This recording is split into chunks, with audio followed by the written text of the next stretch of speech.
Live from New Delhi, you're watching DD India News Hour, India's voice to the world. I'm Tanvi Taneja. Coming up in the next hour.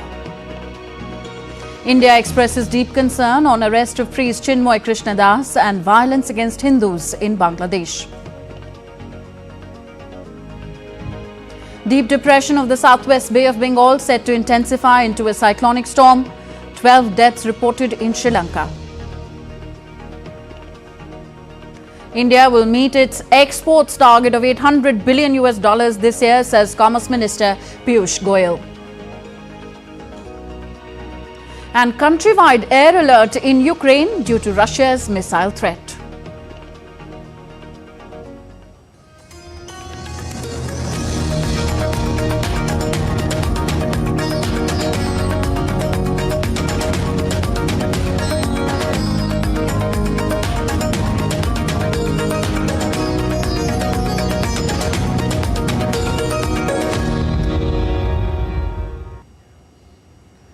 Let's begin with latest news from Bangladesh. Office of the Chief Justice of Bangladesh on Thursday expressed deep concern over an incident where lawyers threw an egg at a judge in the High Court on Wednesday. A group of lawyers entered the courtroom during the ongoing proceedings and accused Justice Muhammad Ashraful Kamal of making derogatory remarks about former President and Bangladesh Nationalist Party founder Ziaur Rahman in his observations related to the 16th Amendment case verdict in 2016. During the confrontation, one of the lawyers threw an egg that hit the desk in front of the judge's seat. In other news from Bangladesh, at least 6 people have been arrested and 21 detained in the case involving the death of an advocate during clashes following the arrest of Hindu monk Chinmoy Krishnadas Brahmachari. Meanwhile, India-based think tank Risks and Rights Analysis Group has gone after the UNIS government by filing a complaint with the UN working group on what they call the arbitrary detention of Das by the Bangladesh government. The visuals on your screen are of massive protests in Bangladesh that follow the arrest of the Hindu leader Chinmoy Krishnadas Brahmachari. He was arrested on Monday on sedition charges and denied bail on Tuesday.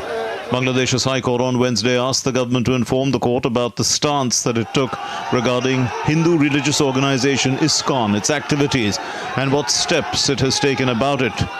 The court also passed the order after hearing a writ petition seeking a ban on ISKCON and issuance of Section 144 in Chattogram and Rangpur to ward off any unwanted incident. The court ordered Attorney General Asaduzzaman to apprise them of the government's stance over the issue by Thursday, reports United News of Bangladesh. The Chittagong police have arrested at least 6 people suspected to be involved in the death of the advocate Saiful Islam during clashes, while police attempted to transport Sanatan Jagran Manch spokesperson Chinmoy Prabhu to jail.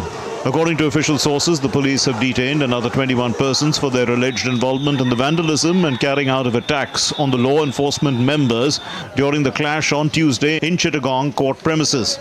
ISKCON Pundrik Dham's Chinmoy Krishnadas and Bangladesh Samilit Sanatan Jagran Jyoth have been advocating on behalf of the Hindu community across Bangladesh, raising 8-point demands for the safety and rights of minorities. Chinmoy Prabhu was arrested by the Dhaka police on Monday from Dhaka airport while he reached there to catch a flight for Chittagong.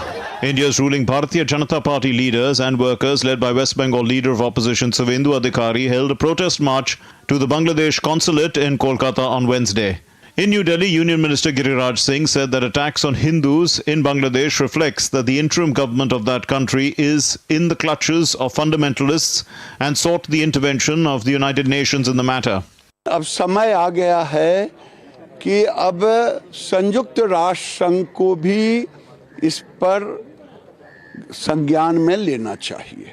India's Ministry of External Affairs on Tuesday expressed deep concern over Chinmoy Krishnadas's arrest and denial of bail.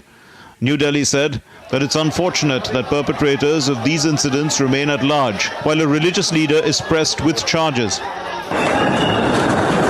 Amid widespread violence and social unrest, the Rights and Risks Analysis Group on Wednesday filed a complaint with the UN Working Group against illegal and arbitrary detention of Chinmoy Krishnadas Brahmachari. The harassment of media personnel is also on the rise in Bangladesh. The Newspaper Owners Association of Bangladesh has expressed its serious concern over frequent attacks on the freedom of the media in the country.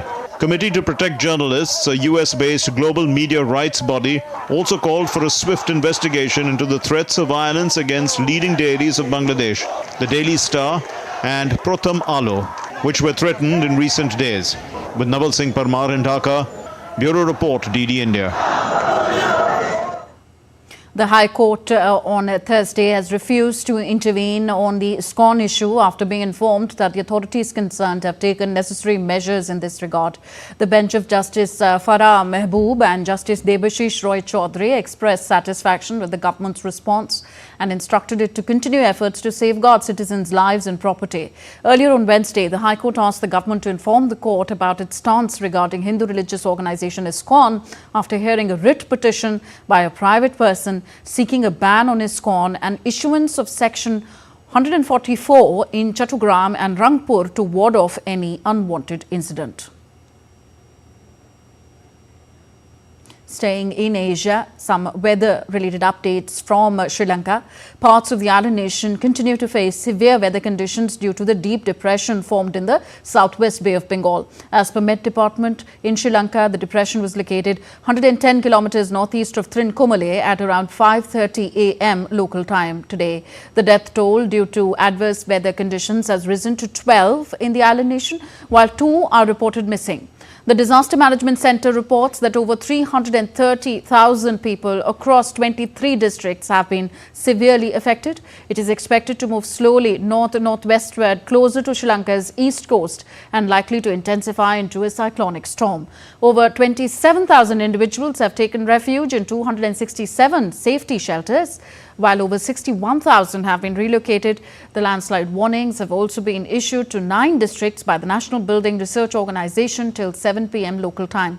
Meanwhile, relief efforts are underway with 2,700 personnel from the Tri-Forces deployed to assist the affected communities. And Dr. Ahmed Moin Faruqi joins us from Colombo now for more. Do we have any further updates on the storm that is moving closer to the east coast of Sri Lanka? Good afternoon, Tanvi, and very good afternoon to all our viewers across the world. Yes, you see, the storm has been moving northwestwards, and at the same time, it has been said that it is now moving a little bit away from Sri Lankan coast while it's getting closer towards Indian coast. Although the speed of the movement of the storm has been a little slow, and it is slower than what has been anticipated initially. As of now, the weather conditions have remain more so similar in the northern part of Sri Lanka, whereas in other parts of Sri Lanka, the situation has improved to some extent. In fact, in western province in Colombo, there has not been any rain since morning. However, the rains had battered the most parts of Sri Lanka across the last 48 hours. Along with that, there has been an increase in several reservoir levels coming to almost danger marks. And that has been something which was alarming. In fact, many reservoirs had to be opened. The gates had to be opened to take care of any possibility of spillover. That said, the death toll has risen to 12 in the island, while 2 are still missing, according to the Disaster Management Centre. At the same time, it is anticipated that the rains in the northern part of the island will continue for another 24 hours. Till the time that the impact is going to be very close to the island, the rains will continue and persist. While it is anticipated that it is going to intensify into a cyclone. However, it was supposed to intensify yesterday itself, but unfortunately, the predictions have not been according to what is happening. The speed of the storm is not as strong as it was considered to be. It might might intensify into a cyclonic storm today. We will be looking forward to more updates from the Meteorological Department in Sri Lanka as well as in India, and we will keep updating our audiences. Meanwhile, the Tri-Forces have been put into action, and the armed forces, the army as well as the navy, they have been working constantly in facilitating the public in various affected areas of Sri Lanka. So is there any serious danger to life and property due to the approaching storm as of now? Yes, Tanvi, there have been instances where landslides have already been reported In fact, the NBRO has already sounded alerts with regard to a possibility of landslides in about 9 districts across the island, and that could cause considerable amount of damage to life as well as property. And that is something which has been sounded quite a lot in the northern part of the island as well as the eastern part. In addition to this, it is also possible that the spillover from reservoirs could also cause flash floods in various places, and that could also cause considerable loss with regard to the property as well as lives. And that needs to be something which has to be borne in mind, especially in low-lying areas as well as near the sea. And at the same time, it is also important to note that the Met Department has alerted the naval and fishing communities not to venture into the seas, at least for the next 24 hours, because the seas have been rough over the last 48 hours, and they continue to do so as of now. At the same time, we have to be watchful with regard to a possibility of wind-related damage also. There have been reports of wind crossing 50 kilometers per hour at various places, and this can also cause considerable damage in various forms. Tanvi. Okay, thank you, Dr. Ahmed Moin Faruqi, for all those updates. Sure. Okay, the deep depression is expected to reach near India's North Tamil Nadu Puducherry coast in the next 24 hours as it moves nearly north-northwestwards. Met Department of India said that light to moderate rainfall is expected at a few places, accompanied with isolated thunderstorm and lightning, very likely over coastal Tamil Nadu and Puducherry and parts of coastal Andhra Pradesh today. Heavy to very heavy rainfall at isolated places over coastal Andhra Pradesh and Yanam is expected from today till Saturday. Meanwhile, Chief Minister M.K. Stalin chaired a high-level meeting to review preparedness, deploying National Disaster Response Force and state teams to vulnerable districts. India's Met Department also advised fishermen not to venture into Southwest Bay of Bengal and the coast of Tamil Nadu till 30th of November. Relief camps, medical teams and 24/7 emergency operation centres have been set up to tackle the situation. Whereas a holiday has been declared for all schools and colleges in Puducherry and Karaikal on Thursday due to heavy rains. And Amberson joins us with more updates from Chennai on this deep depression. So with all the precautions, Amberson, that Tamil Nadu and Puducherry governments have taken, is there any cause for alarm? And also tell us, how have the people responded to the call? As Faruqi said earlier, the deep depression is very slowly moving towards the coastal part of Tamil Nadu, the Indian coast. So the level of rainfall is not that much high in coastal districts and also particularly the Chennai region. So the rainfall is significantly less for comparing last 2 days. And also the significant effect of NDRF and state disaster relief forces are all in full readiness to reach whenever any issues are occurred. And also particularly the Indian Meteorological Department said that this deep depression will reach on 30th morning in between Puducherry to Mamallapuram. So it will reach in between that. So, and also the deep depression will be not that much of a very strengthened air wind, and it may be 60 kilometer per hour. So there is a significant wind speed will be reduced, and we can see that as it coming very slowly, the heavy rainfall is reduced, and also particularly the western, the Nagapattinam and also Madurai and the Mayiladuthurai, those regions are getting more rain. And particularly the school today, actually the Puducherry and Karaikal are announced that. And after that, the Chief Minister M.K. Stalin and also state officials held a review meet, particularly on the low-lying area of Chennai, because last year there is a flood situation. So full swing on the particular relief material and all are they sent to reach those places earlier itself. And there is a regional meteorological department also given a warning to the fishermen, particularly the coastal parts of Tamil Nadu, Kadalur, Mayiladuthurai and Nagapattinam to reach towards southwestern parts of Bay of Bengal, because if the deep depression is going towards that side, it may affect. And so they given a warning for last 3 days, they given warning, and also next 29 and 30 also they given warning for the fishermen. So the deep depression is slowly moving, so heavy rainfall is not that much in the coastal and also the KTCC region. So people are a little very much, looking after that, so they are ready because the 30th morning we may get the heavy rain on that. We That is leave what it the here. meteorological department. Okay, thank you, Amberson, for all those updates. Moving on to other regions of Asia, heavy snowfall blanketed South Korea for a second consecutive day on Thursday, resulting in 4 deaths overall and disrupting flights and ferry services. Up to 40 centimeters of snow accumulated in parts of the capital by 11 in the morning local time on Thursday, while other areas outside Seoul saw snow piles reaching nearly 45 centimeters.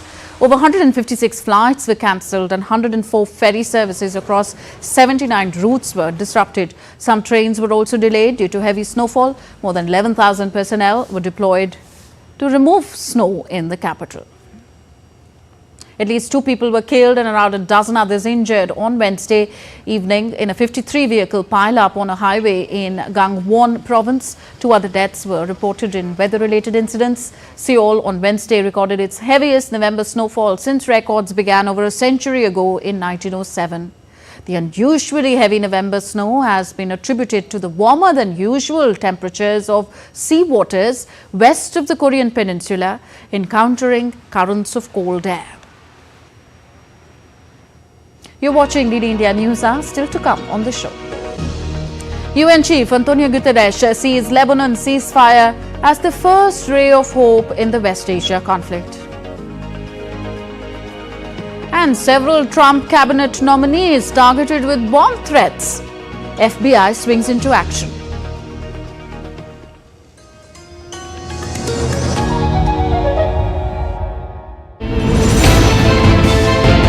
Geopolitics and trade deals. Economic challenges amid development. Hard work and the path to prosperity. It's the economy always. Between walkers, money is what money does and says. Supply creates its own demand. Between the bulls pulls and bears tears. When supply chains globalization and India rises to the podium.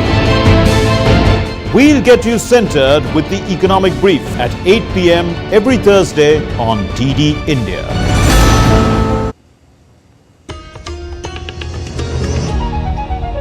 Welcome back. You're watching DD India News Hour. I am Tanvi Taneja. 3 U.S. citizens released by China arrived in Joint Base San Antonio, Texas on Wednesday, just hours before Thanksgiving.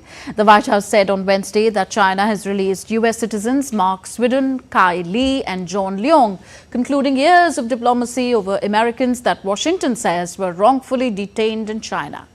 Sweden had been facing a death sentence on drug charges, while Lee and Leong were imprisoned on espionage charges. The Americans were released in exchange for unidentified Chinese nationals and are now in U.S. custody. On Wednesday, the U.S. also lowered its travel advisory level to level 2, increasing caution for mainland China. Politico First reported the release of the Americans. The release takes place fewer than 2 months before President-elect Donald Trump takes office.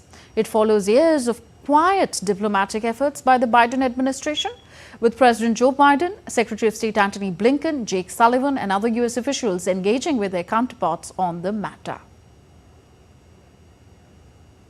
Thousands of Lebanese displaced by the conflict between Israel and Hezbollah returned home on Wednesday as a ceasefire took hold, driving cars stacked with personal belongings and defying warnings from Lebanese and Israeli troops to stay away from some of those areas. The truce in Lebanon could give reprieve to 1.2 million Lebanese displaced by the conflict and the tens of thousands of Israelis who fled their homes along the border.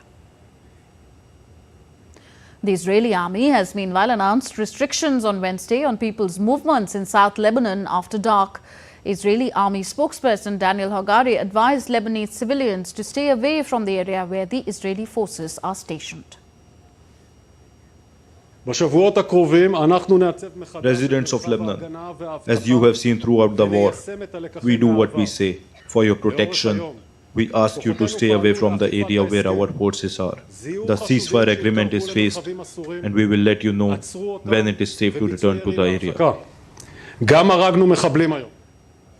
Meanwhile, United Nations Secretary General Antonio Guterres termed the truce between Israel and Hezbollah the first ray of hope in the regional conflict after months of escalation. Talking to media in Portugal, the UN chief said it is essential that those who signed the ceasefire commitment respect it in full. He also reiterated his call for an immediate ceasefire in Gaza. Eu tive ontem sinal. I would say the first ray of hope regarding the peace I received amidst the darkness of the last few months. I received it in Portugal, and it was the agreement to ceasefire in relation to Lebanon, and a moment of great importance, especially for civilians. And at the same time, I can assure you that UNIFIL, the United Nations peacekeeping force, which has been in Lebanon, is currently prepared to make its contribution to verifying this ceasefire with full commitment. A day after a ceasefire deal between Israel and Hezbollah was announced, the group has vowed to continue its resistance and support Palestinians, including fighters. In the first statement by Hezbollah's operations center since the deal was announced, the group made no direct mention of the ceasefire deal. The deal, brokered by the US and France, ended the deadliest confrontation between Israel and Hezbollah in years. Israel is still fighting Hamas in the Gaza Strip. Now, Israel will appeal against the International Criminal Court, ICC's arrest warrants for Prime Minister Benjamin Netanyahu and former Defense Minister of the country, Yoav Gallant. Israel's Prime Minister's office in a statement said that it had informed the ICC of its intention to appeal to the court, along with a demand to delay implementation of the arrest warrants. The ICC issued arrest warrants last Thursday for Netanyahu, his former defense chief, and Hamas military leader Ibrahim al-Masri for alleged war crimes and crimes against humanity in the Gaza conflict. ICC spokesperson Fadi al-Abdullah, meanwhile, told journalists that if requests for an appeal were submitted, it would be up for the judges to decide. The court's rules allow for the UN Security Council to adopt a resolution that would pause or defer an investigation or a prosecution for a year, with the possibility of renewing that annually. Russia on Thursday conducted airstrikes on Ukrainian cities of Odessa, Kuropionovsk, Kharkiv, Rivne and Lutsk. The massive strike involved the use of cruise missiles and drones that targeted energy infrastructure, leaving hundreds of thousands of people without power. Temperatures dropped to freezing 0 degrees Celsius across the country, pushing cities into darkness and cutting off heat to civilians as winters approach. Ukraine has declared a countrywide air alert due to the incoming missiles. After the strike, Ukraine has disconnected several nuclear power units from the network. Russian Defense Ministry on Thursday said that it destroyed 25 Ukrainian drones overnight over 4 regions. Russia claims 2 districts in the southern Russian region were subjected to a massive drone attack and 1 civilian was injured. US President Joe Biden's administration has arranged a $725 million weapons package for Ukraine before leaving the office in January. Additionally, Ukrainian Defense Minister discussed the joint steps to strengthen security and stability with the South Korean president. On the other hand, President-elect Donald Trump has picked Keith Kellogg to serve as a special envoy for the Ukraine conflict. We have a report. US President Joe Biden's administration is preparing for a $725 million weapons package for Ukraine as he seeks to bolster the government in Kiev before leaving office in January. According to Reuters, which quoted official sources, Biden administration plans to provide a variety of anti-tank weapons from US stocks to blunt Russia's advancing troops, including landmines, drones, Stinger missiles, and ammunition for HIMARS. The package is also expected to include cluster munitions. The president-elect Donald Trump, on the other hand, is swiftly moving to make his intentions clear ahead of taking charge. Trump has tapped Keith Kellogg to serve as a special envoy for the conflict. Kellogg is a retired lieutenant general and has presented Trump with a plan to end the conflict in Ukraine.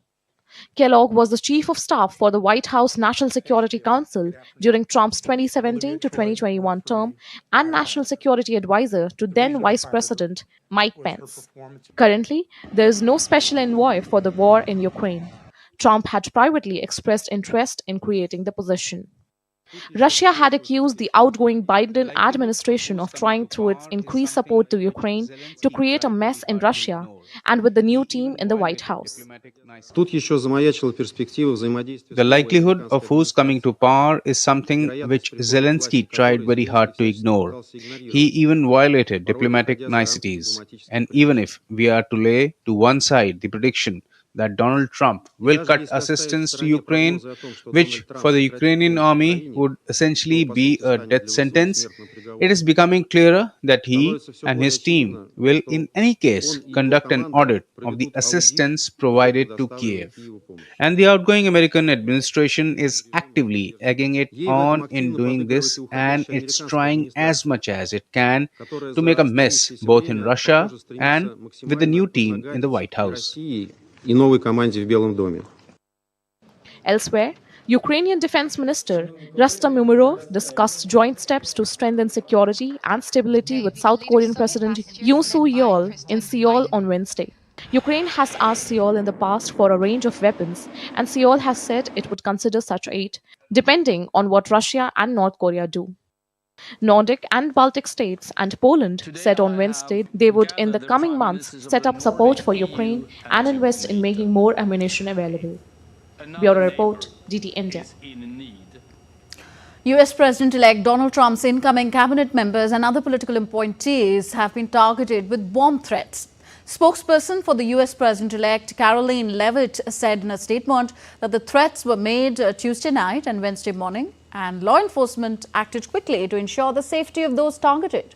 Elise Stefanik, a US representative from New York and Trump's pick to serve as US ambassador to the United Nations, said in a statement on Wednesday that her family home had been the target of a bomb threat.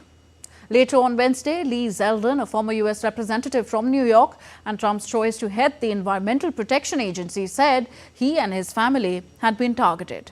An FBI spokesperson said the Bureau is aware of the numerous bomb threats and swatting incidents targeting incoming administration nominees and appointees and is working with its law enforcement partners. The White House said outgoing President Joe Biden has been briefed on the threats. Further, Donald Trump said on Wednesday that Mexico's leader had agreed to stop migration during a conversation between the pair, effectively closing the border between the two countries. Earlier, Mexican President Claudia Sheinbaum said that she had an excellent conversation with Trump. Writing on social media, Sheinbaum said both sides addressed Mexico's strategy regarding the migration phenomena, and she shared that caravans are no longer reaching the northern border as they are being addressed with Mexico. The update from the Mexican president comes after Trump jolted trade relations with Mexico by saying earlier this week that he would impose a 25% tariff on all goods from the country unless Mexican authorities stopped migrants' drugs such as fentanyl from coming across the border. The move raised concerns over the potential impact on Mexico's economy, which relies on trade with the United States. And next, we take a look at what else is making news around the world. Polling stations in Namibia's capital, Windhoek, remained open late as hundreds waited to vote in the early hours of Thursday.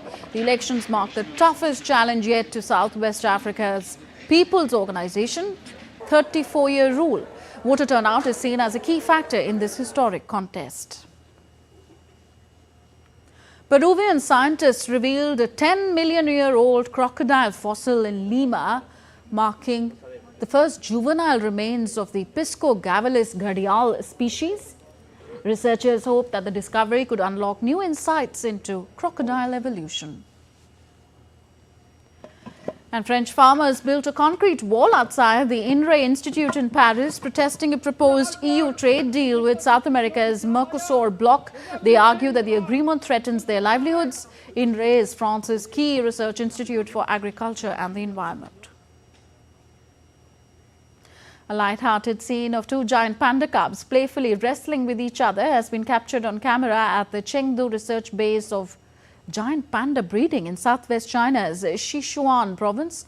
The base witnessed a panda baby boom between July and September this year, so most of this year's newborn cubs are only a few months old. You're watching DD India News Hour, still to come on the show. Global trade discussions take centre stage at the Global Authorised Economic Operator Conference in New Delhi.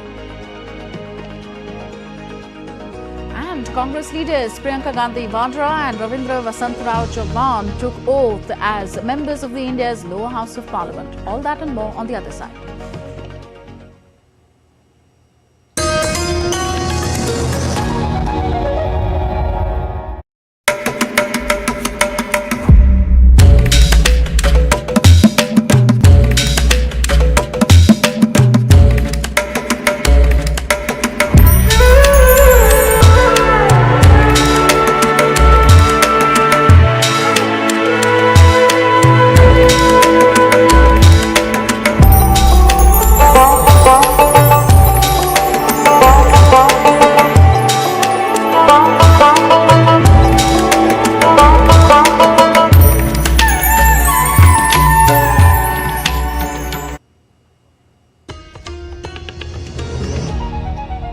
You're watching DD India News Hour. I'm Tanvi Taneja. Quick relook at the headlines we're tracking at this hour.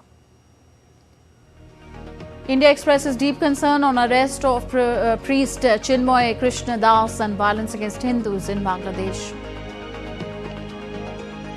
India will meet its exports target of $800 billion this year, says Commerce Minister Piyush Goyal.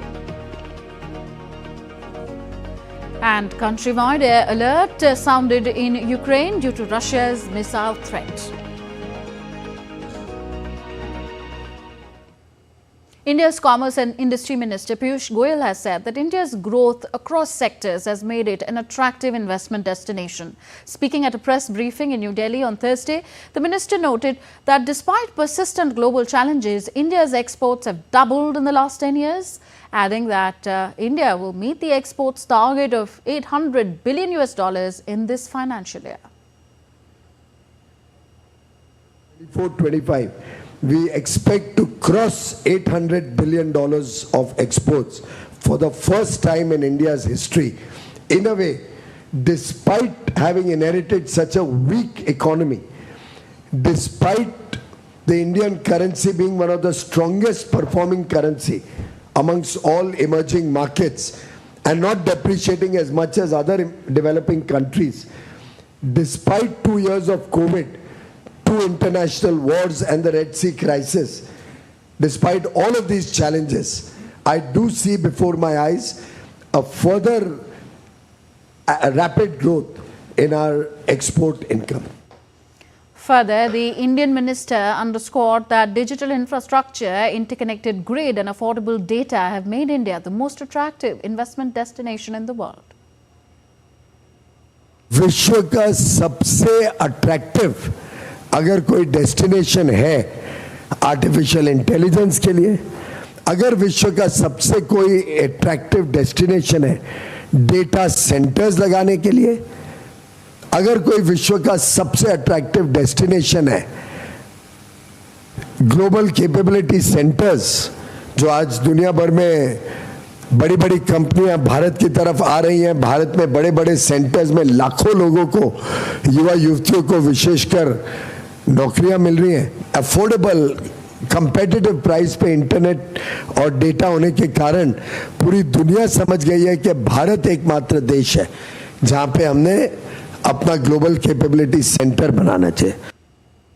Minister Goyal also informed that India will continue its trade talks with the UK on the free trade agreement negotiations after the Parliament winter session of India concludes. Moving on, India took centre stage in global trade discussions on Thursday as the Central Board of Indirect Taxes and Customs hosted the Global Authorised Economic Operator Conference in New Delhi. The event is titled India AEO Dialogue, Enhancing Global Trade Partnerships. Inaugurating the session, CBIC Chairman Sanjay Kumar Agrawal emphasized India's pivotal role in offering tangible cost-saving benefits for countries worldwide. The AEO program is a vital initiative aimed at identifying secure and compliant exporters and importers, ensuring faster and more efficient customs processes. This step reinforces India's efforts to enhance trust and collaboration in global trade partnerships.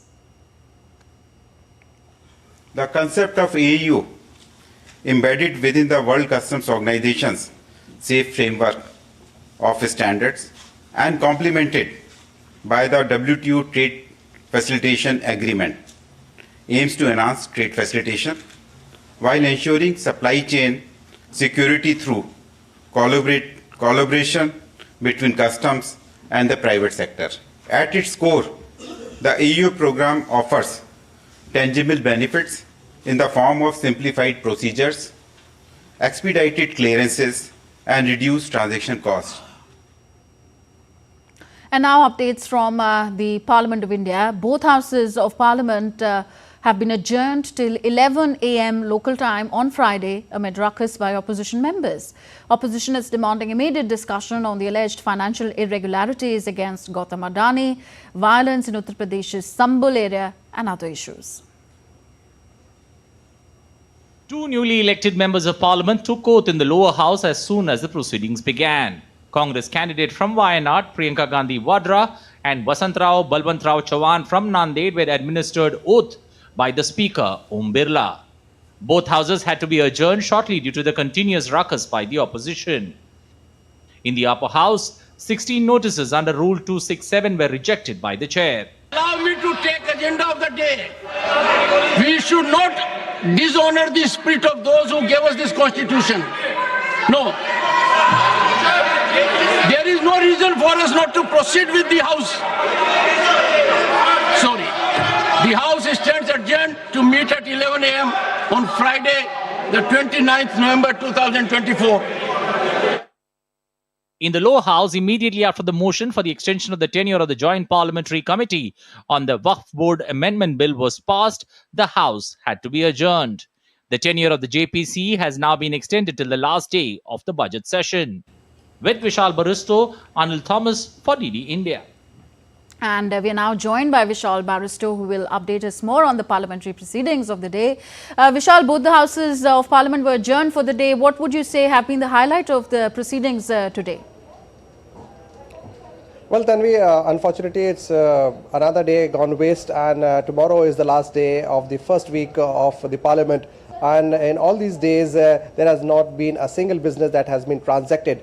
If we talk about the highlight of the day, it was Priyanka Gandhi's taking oath as the member of parliament. She joins her brother as the MP from Uttar Pradesh, and Gandhi's voice would be heard more in the lower house of the parliament.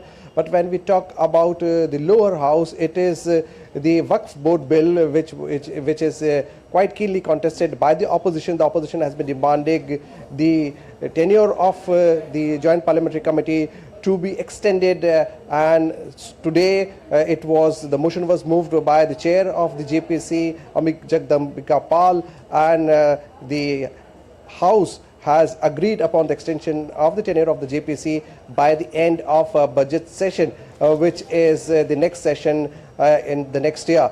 The only two highlights, one, the extension of the JPC for the Waqf Board, and Priyanka Gandhi joining the parliament as the member in the lower house, and she was accompanied by her husband, her children, and now the Gandhi family is in, all four are there in the parliament, all three, I beg your pardon.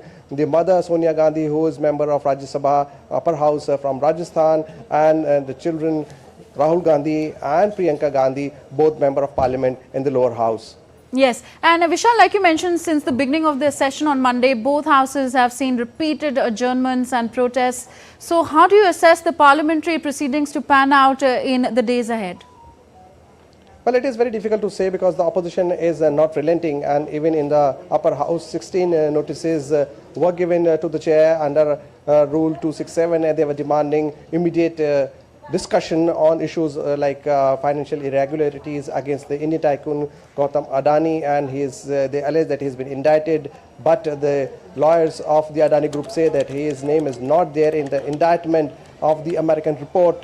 In fact, they say that it has been falsely, his name has been falsely implicated by the opposition. Nowhere does his name appear there, and also nor his nephew's name is there. But the opposition is not giving up. It is insisting upon a discussion in both houses of the parliament. We all know that there has been violence and rampage in the Sampal town of Uttar Pradesh, and also repeated violence in the northeastern state of Manipur.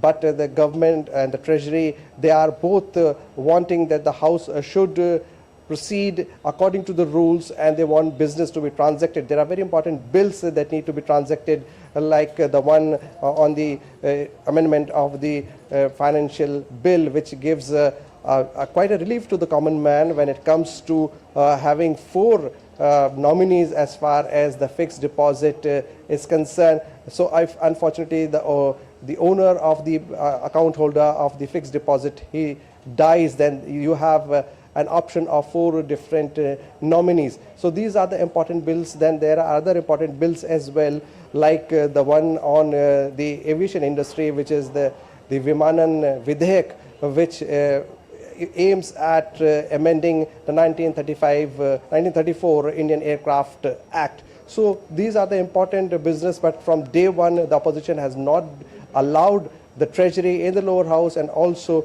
the government in the upper house to function, to have business in either houses. And so it seems that we are heading towards a complete washout of the first week of Parliament. Okay, thank you very much, Vishal. Vishal Barrister reporting on the parliamentary proceedings of the country. Jharkhand Mukti Morcha leader Hemant Soren will be sworn in as the 14th Chief Minister of Jharkhand on Thursday. Governor Santosh Kumar Gangwar will administer the oath of office in secrecy to Hemant Soren. This will be Soren's 4th stint as Chief Minister. He retained the Barhait seat in the recently held assembly polls. Soren's JMM-led alliance secured 56 seats in the 81-member assembly. Elected MLAs in the incoming 6th Jharkhand assembly, incumbent Lok Sabha and Rajya Sabha MPs of the state have also been invited to attend the function this evening. The India-Singapore bilateral military exercise Agni Warrior 2024 begins today in Maharashtra. The primary objective of the 3-day exercise is to enhance professional military interactions between the artillery units of both sides by sharing the best practices. Another interesting component that the exercise will see is providing a platform for cultural exchanges, thereby strengthening the bond between the two nations. With 2025 set to mark 60 years of diplomatic relations between India and Singapore, both ministers had agreed to further step up defence cooperation and achieve new milestones. They also consented to extend the bilateral agreement on the joint military training army for an additional 5 years. The Government of India is taking concrete steps to boost the domestic supply of diammonium phosphate, DAP fertilizers, and address the issue of availability at local levels. Despite the challenges, the Department of Fertilizers said that it has taken numerous steps to maintain adequate supplies of DAP. India is dependent upon the imported supplies of DAP to meet the demand. At present, approximately 60% of the DAP availability is met by the imported supplies. Moreover, domestic production also depends upon the import of raw materials. The department pointed out that the Red Sea crisis led to the diversion of vessels via the Cape of Good.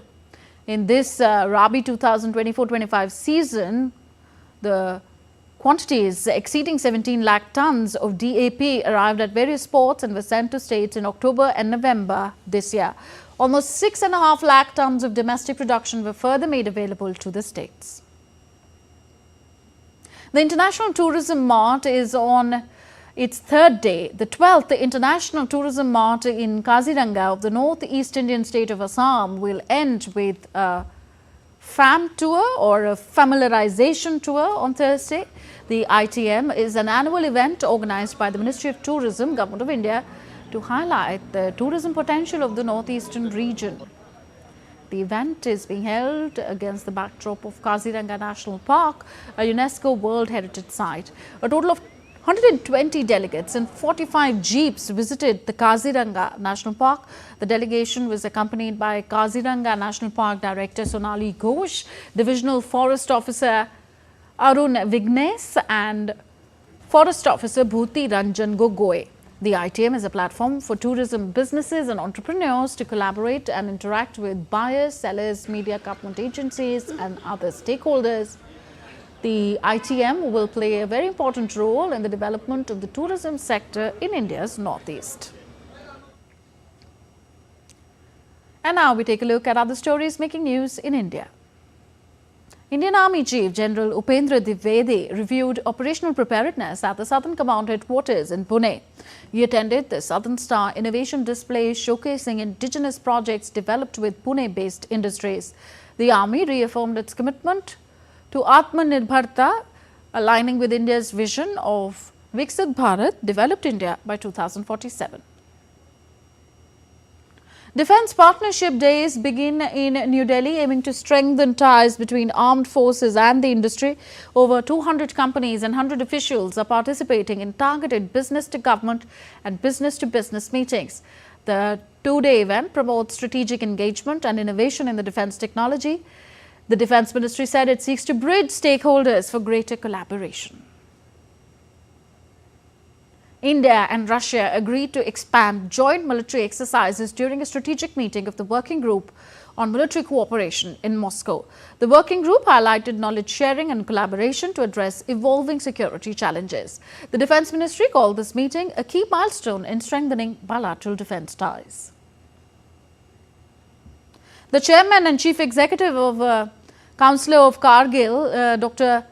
Mohammad Jafar Akhnoon, reviewed the progress of the 34,400 lakh rupees district capex budget 2024-25 with 14,616 lakh rupees spent so far. He directed departments to speed up project implementation while ensuring quality and minimizing delays.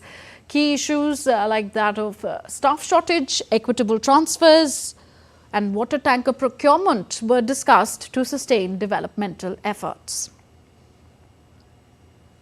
Still to come on this edition of DD India News Hour. Stay with us to see what's lined up for the International Film Festival of India 2024's closing ceremony today. And Thanksgiving travel period off to a record start in the United States.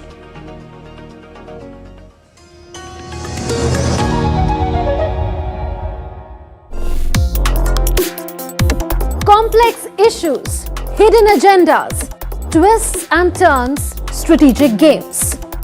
We think all dots are linked, we just need to connect them. Join me every week as I connect the dots to unravel hidden designs in statecraft, mysteries and decode issues that matter to you. Watch Connecting the Dots with me at these times on DD India.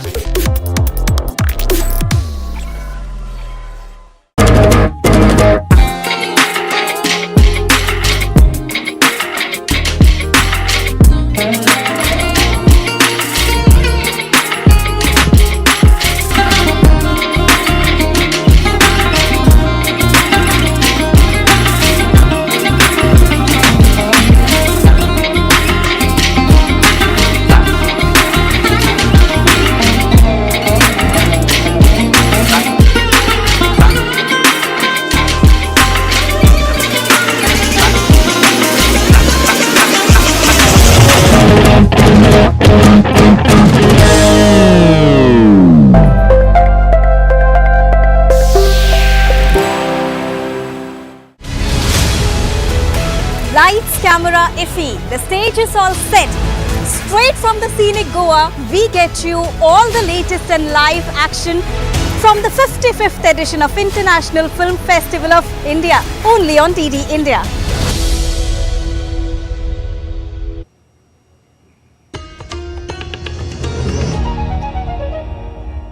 Welcome back. You're watching DD India News Hour. I am Tanvi Taneja. The International Film Festival of India 2024 concludes today, bringing the 9-day celebration of cinematic excellence to an end for the year.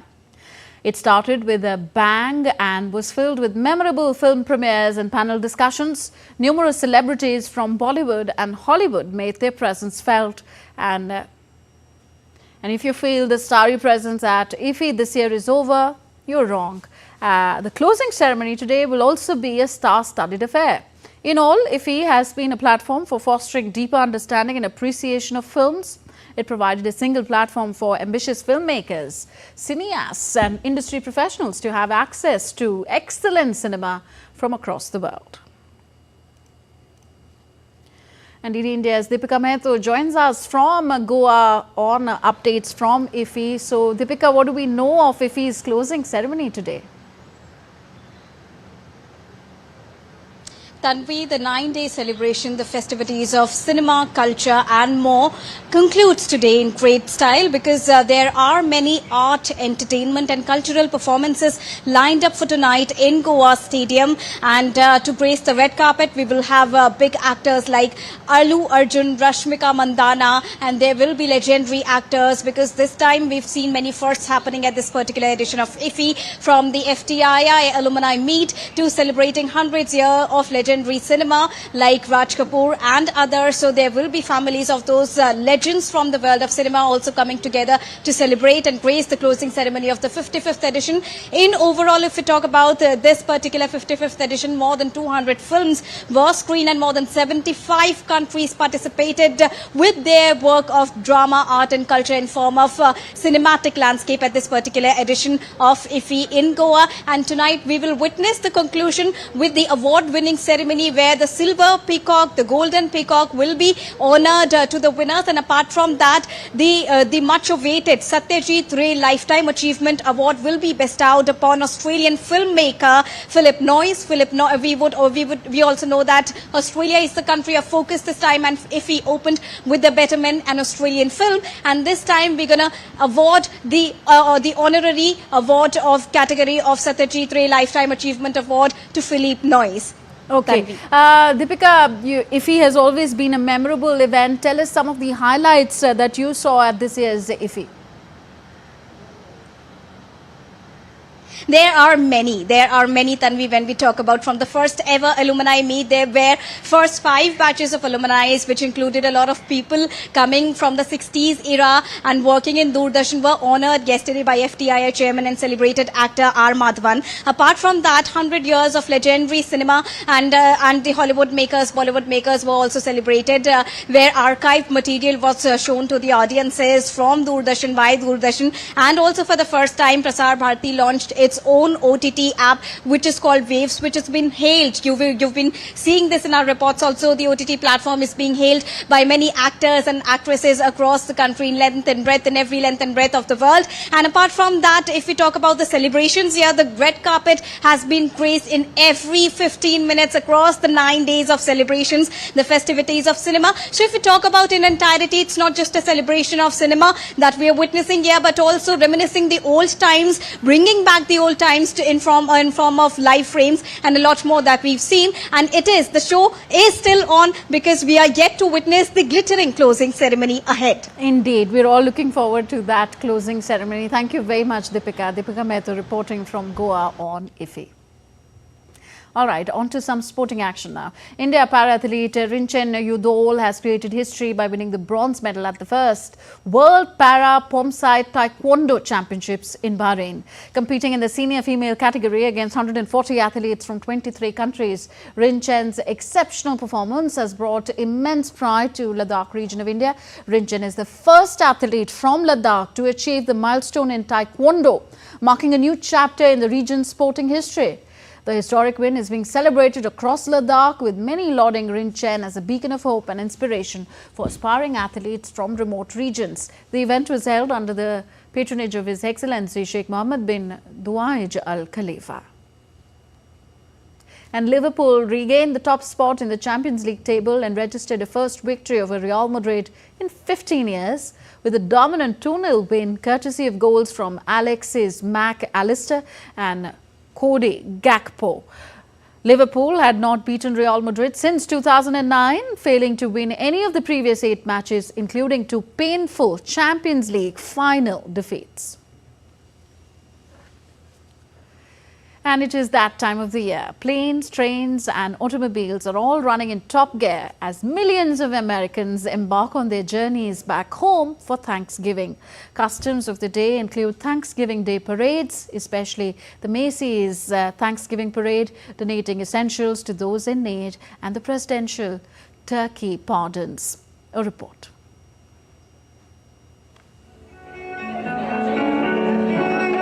Thanksgiving is a day dedicated to giving thanks for the blessings and harvests of the past year. Holiday travel is in full swing across the US as millions boarded flights, piled into cars, or caught trains to reach home before Thanksgiving, making it the busiest travel season in the country. It's been really smooth, actually. Traffic was wonderful. We got here on perfect time. The airport's been relatively fast, and it even looks like security is pretty moving quickly. So we're actually really happy with how travel is going today. About 2.7 million passengers were screened at airport security checkpoints Tuesday, the highest ever before Thanksgiving and beating last year's record.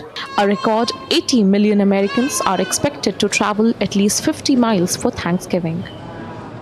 Incredibly smooth. Airports, both front end, back end, great. Service was great. Honestly, I was surprised. I thought it would be, really crowded, long delays, but thank God it was all very smooth and seamless. Thanksgiving is a sort of a family reunion. It's just important, I really feel like. Thanksgiving is such a beautiful holiday, and so many people, have the privilege of being able to celebrate it with their friends and family and have a great meal on the table. What a lot of people don't say is that when you are giving, you get so much more back. It's almost a selfish act to try to help people because it really is a wonderful thing to be around those that care about human beings. But not everyone can travel back. Some can't be home due to work exigencies, and some just can't find a way back home, like the astronauts at the International Space Station. Greetings from the International Space Station. Our crew up here just wanted to say happy Thanksgiving to all our friends and family who are down on Earth and everyone who is supporting us. Thanksgiving is typically a holiday where family and friends get together. Sometimes that can't happen to physically be around each other, but today's age, you can virtually tie in to your family and friends. And one of those big traditions is having a Thanksgiving meal together. And so we're going to celebrate that tradition up here. Another highlight of the day is the tradition that draws spectators from around the world, the annual Macy's Thanksgiving Day Parade in New York. Dozens of giant balloons and iconic floats with stunning performances are a part of the magic of every New Year's Eve, and this year marks the parade's 98th year. This year's parade will feature 17 giant character balloons, 15 novelty and heritage inflatables, 11 marching bands, 700 clowns, and 10 performance groups. Bureau Report, DD India. So that's all for this edition of DD India News Hour. But before we go, let's tell you that India's public broadcaster Prasar Bharati has recently launched Waves, entering the field of OTT platform. So Waves provides a complete infotainment ecosystem to digital media and OTT audiences. If you want to see some great content for free, then download Waves today. So we'll be back with more news as it breaks here on DD India. I'm Tanvi Taneja from all of us here in New Delhi. Thank you for watching DD India News Hour.